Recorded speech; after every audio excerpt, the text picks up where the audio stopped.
Okay, so it's going to be loud. Check. 1, 2, hey, hey, hey. And that is a whole PA with pink noise.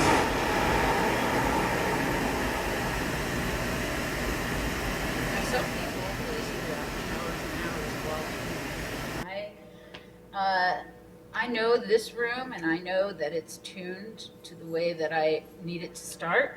So what I would do is put on a song like this. An engineer designs, builds, or maintains engines, machines, or public works. But what if I told you that you could find an engineer at your favorite concert? Just look at the back of the auditorium, and there you'll find a sound engineer, who is usually a guy, the sound man. But this is Deanne Franklin. Deanne is an audio engineer with what she calls many fine qualities, including a sense of humor. The rumor was that Mick Jagger bought me my Mercedes, which is really funny. I just let that one float out there. Like, sure.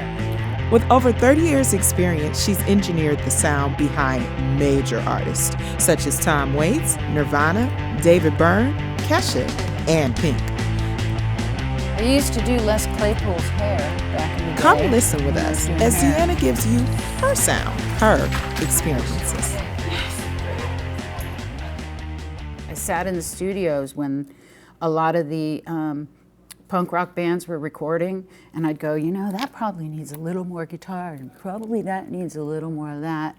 And then they'd say, if you just learn what you're talking about, basically, Go learn what you're talking about and come back.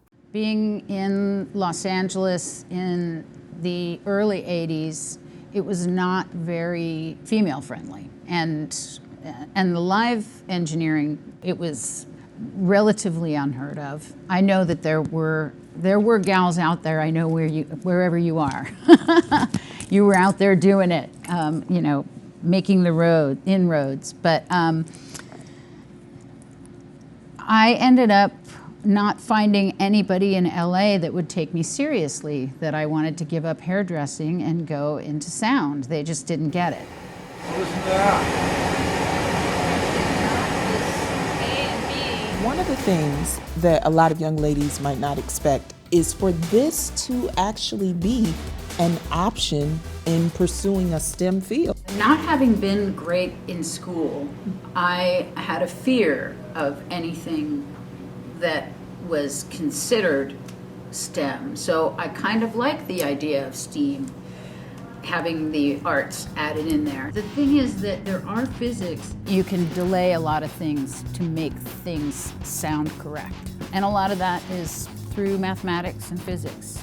However many feet will always equal however many milliseconds of delay. What are the frequencies of the human ear, what you can hear? Anyone who's been to a concert where there's just too much low end, you can feel it. Every seat in the house needs a good sound.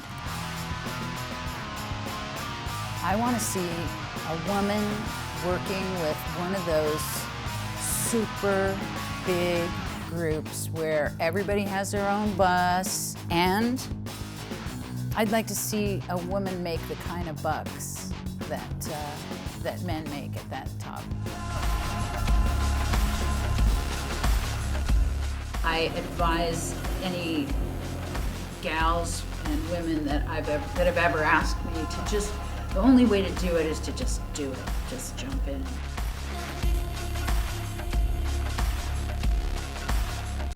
And I will let you know how it comes up. The other question you were going to ask me but didn't was how my company came out with Jumbo Sound. Yes, good Lord. Which was my dog Jumbo. Crap. But that's okay. I'm going to figure out some way to put it in there.